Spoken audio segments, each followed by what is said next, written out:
C'est Ibrahima Sané, point focal du CDPE, le comité départemental de protection des enfants. D'abord, remercier l'AMO pour tout ce qu'ils sont en train de faire ici dans le département de Goudomp. Nous savons que nous sommes un département où il y a beaucoup de vulnérabilité et en tout cas, le moment était vraiment bienvenu et bien choisi pour accompagner, n'est-ce pas, ces enfants. Dont en tout cas le rêve est de pouvoir bien étudier et faire des résultats. Or nous savons que la plupart du temps les parents ont des difficultés pour assurer, n'est-ce pas, et les inscriptions et les fournitures et les habits, parfois la tenue et même le sac. Et donc c'est dans ces circonstances que l'AMO est venu appuyer les parents. Donc on ne peut que remercier, n'est-ce pas, le geste qu'ils font. Mais à travers eux aussi, nous remercions le ministère de la Justice, dont ils représentent ici, la Direction générale de la Justice, en tout cas, et toutes les autorités. Et comme l'on dit aussi en cela, dans les remerciements, on ne peut pas, en tout cas, oublier le président de la République, M. Bassirou Diomaye Faye, et son premier ministre, Ousmane Sonko. Je pense que tout ce qu'ils sont en train de faire va dans le sens, n'est-ce pas, de la politique qu'ils ont mise en place pour accompagner les couches vulnérables, mais aussi accompagner les élèves. À l'endroit de l'AMO, c'est de continuer, n'est-ce pas, à appuyer les enfants, de multiplier en tout cas ce genre d'initiative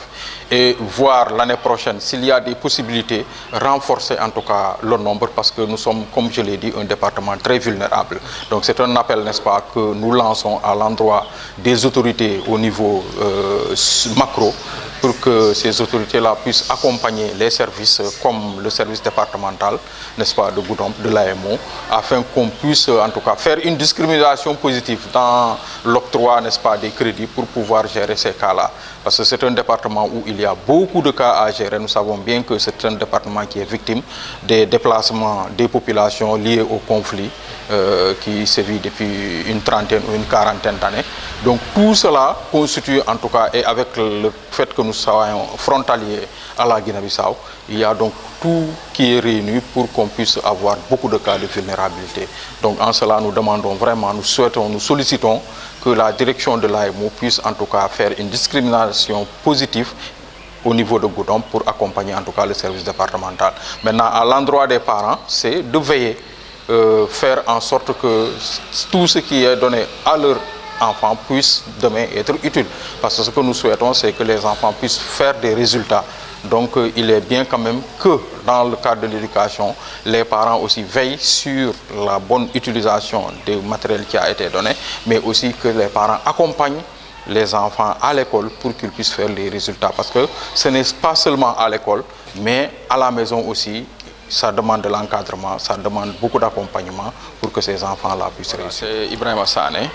point focal du comité départemental de protection des enfants. Donc, comité Mouyalon Koleka Dindiol Lamantoro Kele, dans le département de Goudomp. Alors, Bibéon, AMO, Action éducative en milieu ouvert, mon service au Mouyalon Ko Seroune, il y a Natinan Goudomp. Et la direction, il y a l'Igno Bondi à dire là pour que l'identification fait à Djoubé Dindiol Mouyalon Ko. Il wululal sembo soto wala ila sembo mawara qui est accompagné ka fourniture ol dile la ñinandung wolong ila deuxième édition iba dila jang au niveau de Goudomp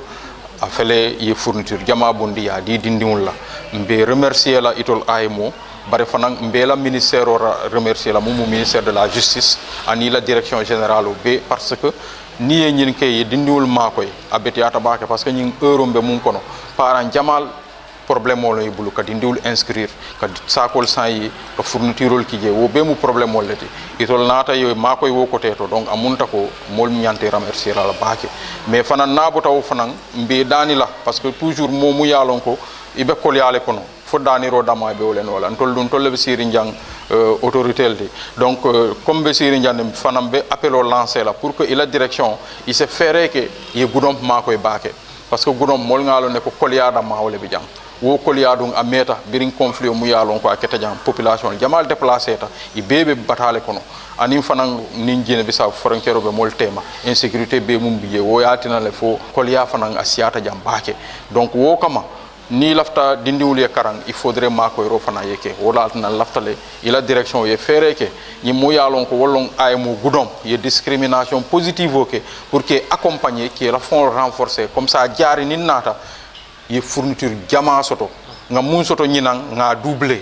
donc ka duwa wala donc ka wo appelo fanan lancer ñil mul yalon ko wallon autorité mbe daniro ke la du côté des parents momo mu yalon ko idimu ay fourniture soto bouton ise hakilo to kan a manke ko pour ka samba dron ka tulum wala ka tinya mais c'est pour ye karan dum école to anin suwo kono lon ni dindiw tata karan wala na muruta nan a encadrer a accompagner a jube aka munke pour que sama ay ke ala réussitoti bare kana dindiwul jube o nyama kuma diate nyami wo abe échec o damale ka fula dal ko